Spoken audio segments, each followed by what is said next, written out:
We believe most high net worth individuals and those who help them, they struggle with clarifying their capital gains tax deferral options. Not having a clear plan is the enemy, and using a proven tax deferral strategy such as the Deferred Sales Trust is an amazing way for you to exit highly appreciated businesses, real estate, primary homes, cryptocurrency, so you can defer hundreds of thousands to millions of dollars of capital gains tax, and so you can create and preserve more wealth. Hey, I'm your host, Brett Swarts. In each episode, I'm joined by some of the best real estate, financial, business, and leadership minds in the world, where they share their ideas, deal stories, and inspiration. So together we can make complex tax deferral strategies simple and passive income plans achievable. Hey, I'm excited about our next guest. He's out of the great state of Arkansas, and he had a dream to start a business to support his family, so his wife could stay home full time. And so he started a billboard company. And during this billboard company, it actually really grew a lot. And all of a sudden, he found himself at a huge capital gains tax challenge. He's not only an entrepreneur, but he's also a podcast host. And he's also become a client of mine. Please welcome to the show with me, Ike Wingate. Ike, how you doing? Doing well. Good to be with you finally. We've been talking about this a while, and it's good to finally be here. Absolutely. And for our listeners getting to know you for the first time, would you give us a little bit more about your story and your current focus? Sure. Grew up in Arkansas and progressed through the ranks of media, went into radio broadcasting. My dad was a radio broadcaster when I was a kid, and I've always been interested in media, broadcasting, and that kind of thing. Of course, my dad said, don't go into radio. There's no money in it. And just like a good, obedient son, I did the exact opposite of what he told me to do. And so progressed up through media, had an afternoon show as well, and then moved to Nashville, Tennessee back in 2006 to work for a syndicated radio show called Dawson McAllister. And of course, I got married shortly before that, and then started a billboard company on the side, as you mentioned, to allow my wife to stay home. She came home one day and said that she wanted to stay home and start a family. And I said, I can help you with that, but we do have to figure out how to replace your income. She was working in the optometric field. So we did that, started the billboard company on the side. And the reason why I did that is I grew up watching my dad start a billboard company as well in Arkansas, Northwest Arkansas. And so he had the broadcasting and media background and went into billboards as a more sustainable business for him. So I thought I could start a small company, replace income, did that, went to work. Then from there for Dave Ramsey and his radio broadcasting empire. Was a fantastic place to work. But on the side, this business kept growing and growing and growing. And I got to the point where I had to make a decision. Either we needed to sell the company or I needed to go full time. And it was a difficult decision to make, but I'd always wanted to run my own company. And so we made that leap in 2014 to go full time, and then ran that company and grew it through 2020. And then 2021, we sold it and then made our way back to Arkansas with our 3 kids. So that puts us where we are today. Amazing. Ike Wingate. And by the way, if you want to learn more about Ike, you can go to IkeWingate.com. That's IkeWingate.com, spelled Wingate. Also, I don't know how many radio stations. We'll talk about that here in a little bit, but he's also, he can be heard on the Ike Wingate show on KTHS FM and KESA FM weekdays from 6 a.m. to 10 a.m. And before we get into the topic at hand, which is talking about building an exit plan for a billboard business, and it's not just about capital gains tax, although we'll talk about that and how I can use the Deferred Sales Trust to exit and create some more, preserve some more wealth and be able to create some more wealth as well. But we want to talk about, in particular, what it means to be able to transition as an entrepreneur, right? Not only be able to build a company, right, that supports the freedoms you desire, but then able to exit and use a strategy to help you to achieve the freedoms you desire as well, which is, perhaps creating, preserving more wealth, having more cash flow. But before we go all there, Ike, I want to take one other step back. I believe we've all been given certain gifts in this life, and these gifts have been given to us to be a blessing and help to others. So I'm curious, maybe it was a young age when you're working with your dad, what is 1 or 2 gifts that you believe that you were given that help you to help and bless people today? Well, that is a good question. You didn't tell me that one was coming. Essentially, I think that one of my gifts, I've been told one of my gifts is wisdom. And that's not something that you necessarily are born with. Sometimes it has to come through knowledge applied over time, right? And so I believe I've been blessed to be around certain people that were teachers. And I believe, the things that I started doing from a young age was asking people's advice, reading biographies and books about people who have done something already. And you could really say that it's selfish laziness on one hand, because I don't want to recreate their same mistakes. And so I have always been one to look for lessons in other people's lives and try to apply it to mine. And in the way that you can bless others is by helping them kind of avoid those mistakes as well. So I do get a good amount of people asking me for my opinion or advice because they believe that I'm pretty careful about my research and trying to understand certain things. And so that's a way that I've tried to bless others.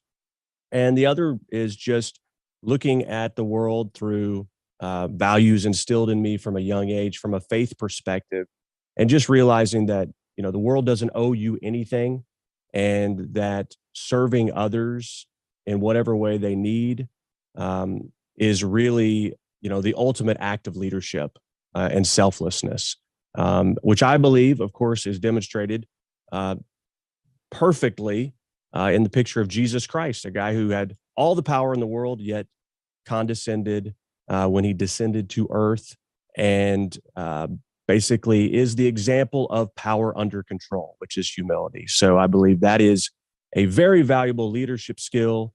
Sometimes we overlook it because it is a lot more sexy to be super, decisive and hard charging and pushing. But sometimes our people just need us to serve them and show them what it is to be selfless. So I don't know if that answers your question, but I talked for a while and hopefully something good came out of my mouth. It absolutely did. I absolutely love that. Amen, brother, to that. And wisdom and loyalty, and looking at the world from a faith and value perspective. So let's keep this in mind as we dive right into, the number one secret to building a exit plan for a billboard business. So Ike, what would you say the number one secret was for you? And then we'll dive into the DST after this, but just kind of going into the overall exit for you, what that meant for the next chapter of your life, and then some of the challenges you started to uncover as you did the research.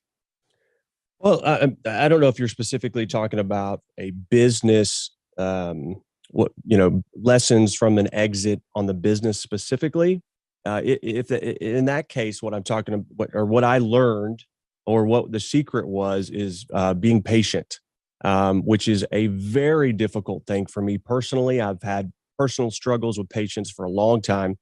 My mom actually, when she travels somewhere, she buys me a turtle figurine to remind me to slow down and to be patient. So it is just a lovely gift to receive a turtle over and over and over, but it is a good reminder. Mom knows best. And so that was something that I had to finally, and certainly times I did not deal with it as well as I should have, but just be patient, because there are so many things. If it can go wrong in the transaction of a sale of a business, it very well likely will happen. Or if there's snag after snag after snag. And the one bit of advice that I tell people that are, building a company or thinking about starting a company is I highly recommend the book Built to Sell, because if you are building your company in mind to sell it one day, whether you're going to actually sell it or not, making sure that you have everything buttoned up is just a smart way to build and grow a business. But if you ever go to sell it, you will save yourself a lot of headaches in realizing that, what you have is buttoned up and what you have is scalable and can be repeated by somebody else. And you essentially don't know just yourself where all the bodies are buried, if you will. You actually have processes and things documented. So that's something I learned is we went through almost a sale once and realized all the holes that we had. And thankfully, a guy who was looking at buying our company told me all the holes and why he wouldn't buy it. And so, we go back to that lesson about wisdom and listening to other people. At first, I was upset. At first, I was offended, if you will. How could you talk about my baby this way? Which many of our business owners look at our business like a baby, almost a child. But then once I got over myself on the feedback, I took to heart what he had to say, a very wise person, and then buttoned up a lot of the loose ends over the next 12 months and was able to sell the company for a good amount more than we were previously entering into a potential interaction, a potential transaction for. Amazing. So it sounds like having patience is the number one secret, but not only that, I guess even having the humility, I think I also catch out of that, to take the wisdom and instead of either making excuses or getting upset or making that drive you somewhere else, you use that as fuel to actually take action to improve the processes, the procedures, the books, the scalability, all of that, so that someone can come in and you actually got a higher price for it. So it sounds like it ultimately ended up being a blessing, although it took a little bit longer to exit. Is that a fair summary? Yeah, it was a painful lesson, but it was a fruitful lesson. And the other side of that, to sum it up, I could have summed it up a little bit better by saying, don't take your business so personal when you get down to the end wire like that. People are coming in to look at it as a transaction. You have got to remove your emotion from the transaction and look at it objectively. I hear multiple people talking about, they came in to buy our business, but they said this, and this about it, and they don't understand it. Well, if you're an objective person outside of the situation, how would you actually view it? So you really do have to remove the emotion to be able to think clearly, especially in the negotiation phase. Excellent. We're talking about building an exit plan for a billboard business as well. You can learn more about with Ike Wingate, by the way. You can learn more about Ike Wingate by going to ikewingate.com. So let's transition now. So now you did a good job of improving the process procedures, laying it all out and making it more attractive and digestible for a new buyer. So now you're getting into contract, but now it becomes, well, now I'm going to exit the business and, oh gosh, take us from there, the capital gains tax and what you're looking at there. Well, what's interesting, I have to give a shout out to my good friend Shay Pope, who is also a client of yours and a fan of the DST, among many other things. But he and I had been talking. Of course, we both exited businesses pretty close in proximity, time wise, and we would strategize and say, "Here's what I'm looking at." And of course, that was a crucial factor in being able to digest and think clearly through the process, is having an outside friend, someone you trust, who will say, "Look, dude, you're being nuts right now. I think you're overthinking this, or I think this is a really great offer, or I think they're shortchanging you, or whatever." But he and I had been talking, and I was really looking at a 1031 exchange because our plan was to move out of the area, out of Nashville, back to Arkansas to be near family, so our kids could be around their cousins and grandparents growing up. And so, our business really did start out of a need for family, and it sunsetted essentially as the need for getting closer to extended family. So anyway, kind of a fun little loop there. But when I was looking at this 1031 exchange, was looking at everything I was going to have to do to be able to sell my company, move out of state, buy an investment out of state quickly at really astronomical prices at the moment. And I just never felt good about it. I felt like I was sort of, the tail was wagging the dog a little bit, and I just couldn't quite get my head around doing that. I didn't want to obviously pay any more in tax than I was legally required to do so. And so I, was looking at other options, and Shay sent me a link to actually a podcast that you were doing with Joe Fairless talking about the DST. And so I listened to it and got really interested and really curious, called you, of course, and did the research over several months, actually. And then that transaction fell through, which is the one we were talking about, right in the middle of COVID, and then circled back almost a year later and continued in that direction. And so we really didn't want to dump, you work for years and years and years to grow a business. And, the government says, well, yeah, even though you've been, paying all these taxes along the way, you're also just going to have to pay some taxes because you were successful and you sold a business, and now you have to pay all these capital gains. And so, that's the law. but are there other creative ways to at least delay that? Because the big element that the DST does, I believe, is it affords someone time. And time is a precious, obviously a precious commodity, if you will, but it is something that allows you to make, I think, wiser decisions. And, you don't get a whole lot of, at least, most people don't get the opportunity to sell a business many times in their lifetime. Some do, but I would say most people don't. So I wanted to make it count as much as possible. And so that's why we wanted to look at all options. And I believe that's one of the best things about the DST is it affords you time to make some decisions on what's best. Because when it really boils down to it, I believe we're stewards or managers of what we're given in this life. And so, you don't want to be hasty if you can avoid it. I understand sometimes the element of time is it's short in a transaction. You got to get it done. But the DST allows you to sort of pause time for a little bit and I believe make wiser decisions with the proceeds of the sale.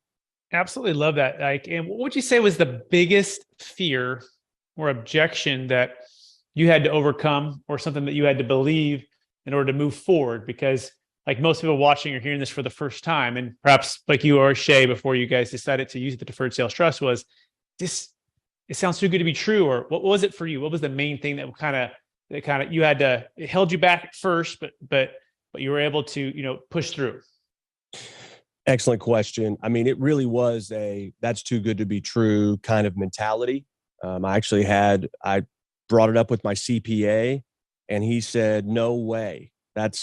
There's no way. That sounds crazy. And I said, well, would you talk to the experts involved in this? And within 20 minutes, he was a believer and started saying he was going to be recommending it to his clients. And he's passed away now, but he was always a very careful, and this is why I had him as my CPA, very careful, very conservative, wouldn't let me take aggressive deductions, always wanted me to think long-term with everything we were doing. And so when he was on board, I got really excited because, I obviously know his recommendation is hard to get. And so that was one of the big objections. I did have it looked at legally, and come to find out one of the guys who looked at it started out from a biased standpoint. And when we got down to it, he didn't particularly recommend it based on his predisposed position, I would say. But when it came down to it, I asked him, I said, what's the worst thing that can happen? And there were a lot of what ifs. A lot of things that had to happen perfectly for the law to change, and then for something like this possibility to close. So, you always look at risk versus reward, and everything about this is legal. It's structured very intelligently. It's been vetted over and over and over. But if the law changes and, whatever happens, you can't make decisions today on what if a law changes later on. You have to take the information you have at the time, make the best decision. And if the law changes or something happens, then you would assume legally there would be a way to make a transition. But after hearing his objections based on a very, very stark what if, I said, okay, I know I just paid you lots of money per hour to give me that answer. And that is understandable. You're very, very conservative and very, very, not willing to take a whole lot of risk, very risk averse. I understand that. So I had both sides, right? And I made a decision that this was the best way forward for us. Thank you, Ike. By the way, if you want to start your deferred sales trust today, you can go to capitalgainstaxsolutions.com. It's capitalgainstaxsolutions.com.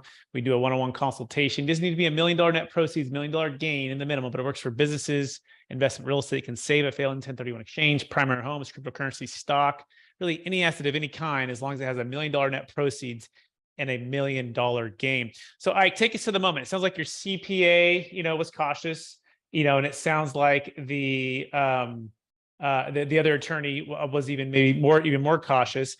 The CPA got on for 20 minutes, right? And by the way, tax attorney CPA, a law firm that provides us and created it 27 years ago.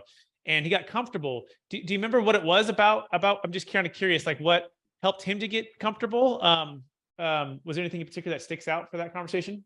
Yeah, I mean, when people initially hear it, they think there's something going on that is nefarious or illegal or whatever. Like, how could you, um, it was when he heard the structure of the deferred um, installment sale. Essentially, I Deferred don't know Sales how much you Trust, want yeah. me. Okay, Deferred Sales I don't Trust, know yeah, how. yeah, I don't know how much you want me to go into, but yeah. essentially, when he realized how the interest and a lot of the payments were going to be made and that all that was going to be reported and taxed, he got very comfortable. I remember the moment when he asked about a K-1 or something like that. And he was like, okay, that makes complete sense. Okay. Yep. And that was it.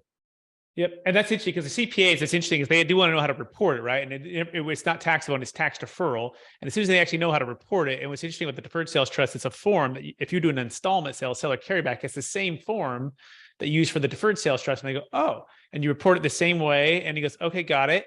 And the trust will pay tax if it has profits there, and you'll pay tax as you receive the payments. And then that usually buttons it up. And then on the attorney side, they are looking for ways that it could go wrong. And so that's interesting. I don't know that we ever actually talked with your attorney. That's also interesting too. I'm not sure if he actually ever got on the call with us. We do find that if people get on the calls with us, we tend to help them feel comfortable pretty quickly, right? Like your CPA. But Yeah.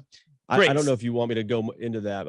I mean, basically what I found out later on is that particular attorney, who was a real estate attorney and was not my main attorney, he was in the firm. I'd found out later on that he actually had pursued a case against a guy, and he had multiple things he was doing, multiple transactions, and he had used an installment sale as part of some things he was doing against one of his clients.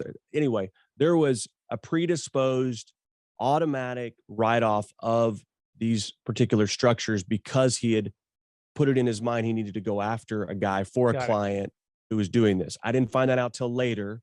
I paid him for what I thought was new research, and he basically just rehashed what he'd already done. So got it. Well, if you're listening Hindsight. out there, we would love to talk to you about the deferred sales trust. Maybe you looked at a different installment sale, or maybe the different one. I don't know, or the same one, but be that as it may. So now let's talk about post-close, right, Ike? So it's post-close investments, right? And what you're doing, what you like about it, even some of the downsides. Like, what would you say some of the downsides are? Someone's listening, because if someone might be hearing this, being like, wow, it sounds like just roses and unicorns, right? What are some of the downsides? There's some challenges since it's been like a couple of years now since it's closed. Why don't you walk us through that?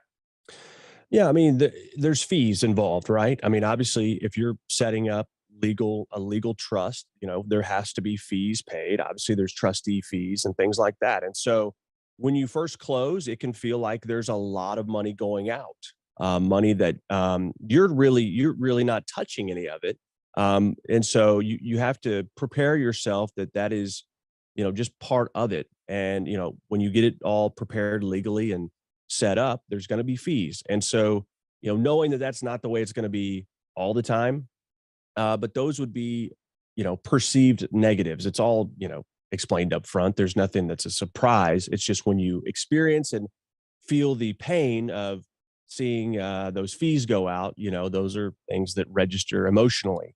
But that would be one of the negatives. I can't really think of many negatives. It's more of, it just takes a little time to understand it, and you have to have a lot of trust for your trustee and those involved, because there are some things that you've probably never experienced before.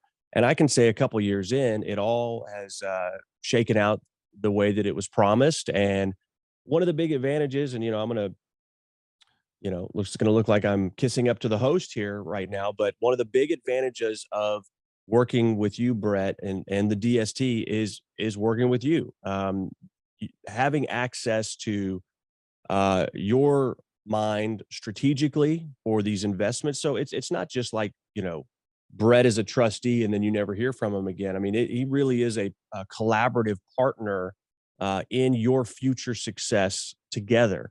And so there's times, Brett's I'm speaking about you like you're not sitting here right now, but brings me opportunities, and we talk through, is this something that makes sense for the trust or not? And a lot of times it does, sometimes it doesn't, but those are opportunities. And so I appreciate having access to the knowledge base that you have, Brett, the network that you have, and the opportunities that you bring that I otherwise wouldn't have access to, or even have ever heard of or know about. So I think that's a huge advantage of working with you directly. I can't speak to any other trustees out there, but obviously the DST structure is one I believe in. I've seen it work well. But in addition, the value with capital gains tax solutions and working, with you, Brett, is because of what you bring from a value perspective. And, it's worked out really well. Had to put a lot of trust in you, but what I've told my wife when she's asked about, what happens if, a bus hits me, I said, well, just call Brett. I trust him completely. And so that's a huge value in all of this. So amazing. Thank you so much. Those words mean more than you can imagine. And that's what we strive to do. And it's, we appreciate all of those kind words. And that's exactly, if you're wondering, if you're listening for the first time, I'm a deferred sales trustee, right? Ike's one of my clients, and we helped him to exit the deferred sale, his billboard business, and defers capital gains tax, grow as well.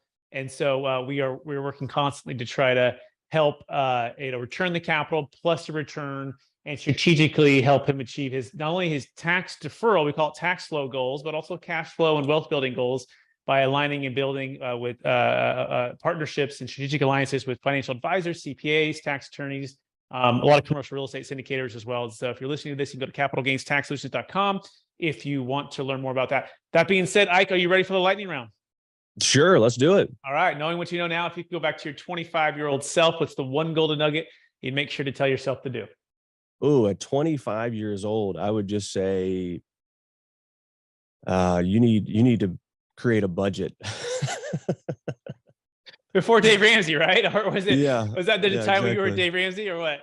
No, I didn't get to Dave Ramsey till I was about 30, and okay. I found him a few years before that. But certainly wasted a lot of money. Okay, got it. Very good. Question number 2.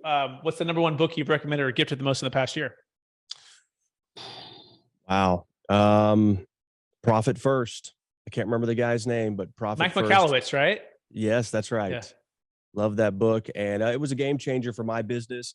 And I just talked to another business owner a couple months ago, a guy who's been in and around business for a long time, and said, you know what book I just read, and I'm just on fire about it. And I just knew he was going to say Profit First.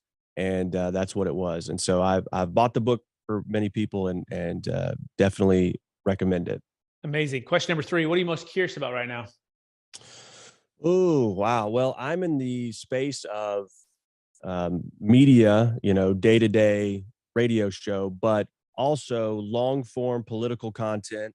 My perspective is from a constitutional conservative. And so I am very interested, very curious right now about the business dealings of the Bidens. Sorry to make this political, but that is what I'm very curious about right now. And that's what I'm in the middle of investigating myself for some different podcasts and video shows that we're doing.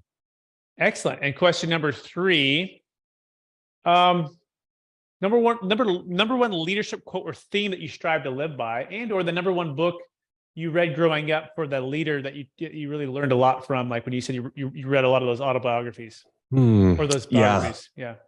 Let's see. I'm gonna try to. So I don't know about a specific quote per se. I'm sure I'd think of one. But as a teenager, I got involved in Herbalife, a multi-level marketing company, and went to a lot of the meetings and was involved with that company for a while. And they were always pushing reading. And Dale Carnegie, How to Win Friends and Influence People, was an early influencer of leadership and just seeing people for who they are and treating people well as much as possible. And just a good book to read at that age. People saw me reading it and kind of thought I was weird as a 16, 17-year-old, but it was it's a great book. I think, I should probably read it once a year, really. Excellent. Great. That's an amazing book. Love that book. You're absolutely right. I've reread it and there's always more wisdom you can glean out of that. Last question. After all your success, Ike, helping all the people you've helped, building the business you've built, how do you stay centered in your values, and how do you stay encouraged to charge forward to reach even higher heights? That's a great question. And one of the things that happens when you sell a business, you sort of, on one hand feel like, okay, I'm done. I've arrived, the rest is just cake from here. But you really find out some things about yourself when you don't have a business pushing you day to day to day to get out there. You learn a lot about yourself, and it's not necessarily positive. At least in my case, I thought, wow, this is kind of crazy when I don't have something pushing. Am I a lazy person? But what happened is basically it's okay to take some time to figure out what you're going to do next. And really, I've, been on a mission of like figuring out who I am over the last 2 years without my identity being tied to a specific business. And so I thought I would play a lot of golf and relax and all that kind of stuff. But one thing is I'm 41 years old. There's nobody else really my age that's like available during the day most days to play golf. And so I'm like, well, this kind of sucks. This is not, I need to wait, 20 years. But I also found out that life is not about leisure. That gets old very quickly. To me, life is about the next challenge. Life is about your purpose and fulfilling that. And so that's a lot of what I learned. And so I stay centered. My faith is a big part of that. I believe the stage that I'm in, I've been afforded a special opportunity with selling the business and being invested in other things to be able to fully put my attention, passion, and direction into trying to promote truth through media and really cause people to think and be critical thinkers and really help people develop their ability to discern fact and fiction. And that's my passion now. That's what I'm trying to do. The tagline for our show is, shining a light in the dark corners of our government, our media, and our culture. And really shining a light. That is really what it's about. And you can shine a light in any industry, any opportunity, wherever you're at. And that is what keeps me grounded, is my purpose. And I believe that's what I'm here on earth to do in this phase of my life. Amazing. Ike Wingate, I want to thank you for being on the show. I want to thank you for being putting your trust in us with the Deferred Sales Trust. I want to thank you for becoming a friend. I want to thank you for sharing your wisdom with us, your gift of wisdom. I think we've gleaned a lot even today. I want to encourage you to keep using that gift of wisdom to be a blessing and help to others, help them make great decisions, whether it be exiting a business, whether it be starting a business, whether it be just life in general, or shining a light in the places that are darkest. And number two, I want to encourage you to keep having a perspective of faith and values that's going to be driving you, and leading a life that models and emulates Jesus Christ as the leader who had power under control, right, and was able to make obviously the biggest impact for all of us. And so, thank you, Ike Wingate, for being here. People want to learn more about you, Ike. One last time, what's the best place for them to find you? Yeah, you can go to IkeWingate.com. That's Ike, I-K-E, and then Wingate, like winning, W-I-N, and then gate, like tailgate, IkeWingate.com. Awesome. Hey, thanks everyone for listening to another episode. I want to encourage you to have a plan and to, if you're in the business right now, to get the book that Ike referred to, which looking at Built it right. to Sell. Yeah. Built to Sell, right? And then when you go to sell, obviously get a plan for deferring capital gains tax if you have a highly appreciated asset. And you're looking for a way to do that. We want to encourage you to go to capitalgainstaxsolutions.com so you can start right now. We have our brand new book too that just got released called Building a Capital Gains Tax Exit Plan. We do have Kevin Harrington from Shark Tank in the book and a number of other multifamily syndicators, financial advisors. And we hit #1 bestseller for wealth and real estate category. So pretty cool. So check that out. Building a Capital Gains Tax Exit Plan by going to Amazon. And I so appreciate everyone out there who's listening to this on Expert CRE Secrets as well.